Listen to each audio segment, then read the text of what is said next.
సీతమ్మ ఉకారంగా, లక్ష్మణుడు మకారం. అకార ఉకార మకారం అంటే ఓంకారమే దండకారణ్యానికి తరలి వచ్చింది అనేటువంటి సూచన చేస్తాడు వాల్మీకి మహర్షి రామాయణంలో. అంటే ఎందుకు చేశాడనేది ఇక్కడ ఒక కారణం. మీకు ఈ బొట్టు గురించి చెప్తూ ఒక రెండు అక్కడక్కడ ఉపమానం ఇస్తాను.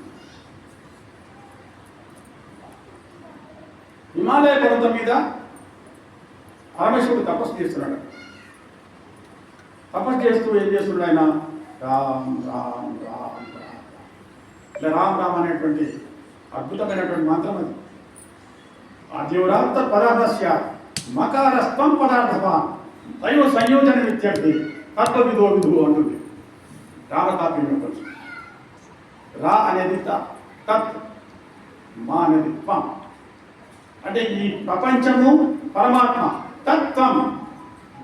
తత్ అంటే పరమాత్మ, త్వం అంటే జీవాత్మ. ఈ రెండింటి యొక్క సంయోగమే రామ.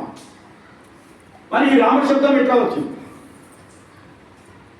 నారాయణాయ అని చెప్తాం కదా, నారాయణ అష్టాక్షరి మంత్రం. ఈ అష్టాక్షరి మంత్రమైన నారాయణ నుంచి నా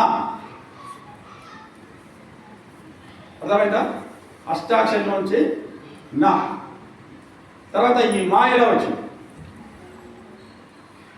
నమశివాయ అంటారు.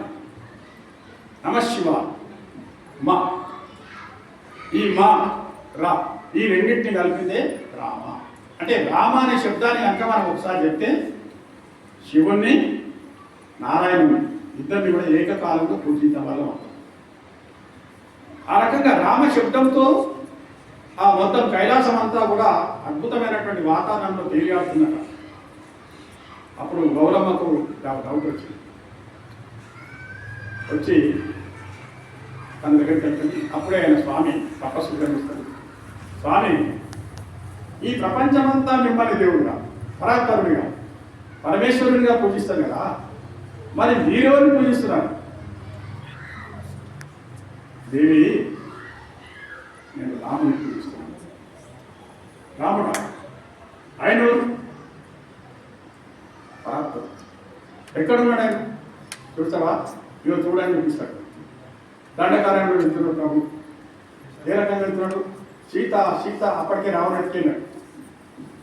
మళ్ళీ పెద్ద చరిత్ర అది తర్వాత చెప్తున్నాను. అంటే ఇవన్నీ ఇట్లా తోకగా చదువుతుండే చెప్తున్నాను. అదే సీత సీత సీత సీత అని అలా వెళ్తున్నాడు. అప్పుడు పార్వతి అనేది, ప్రభు ఈయన నా దేవుడు, సీత సీత అని మోహావేశంలో వెళ్తున్నాడు, ఈయన నా దేవుడు. ఇప్పుడు అంటాడు, చెల్లి నువ్వు కావాలంటే పరీక్ష వెంటనే వచ్చేస్తుంది. దండకారణ్యంలోకి వస్తుంది. ఎవరు వస్తున్నారు? ఎవరు వచ్చారు దండకారణ్యం? ఎక్కడికి వెళ్ళండి? పాటకు వచ్చేసి దండకారణ్యం పూర్తి కైలాసం దిగి పాటకు దండకారణ్యం వచ్చి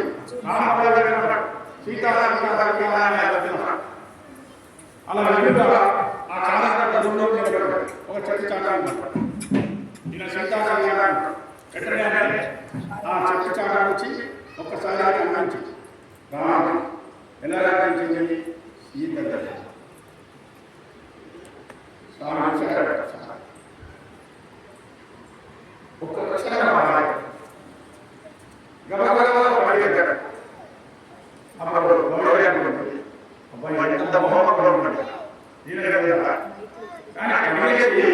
ఏం చేసేసాను వెంటనే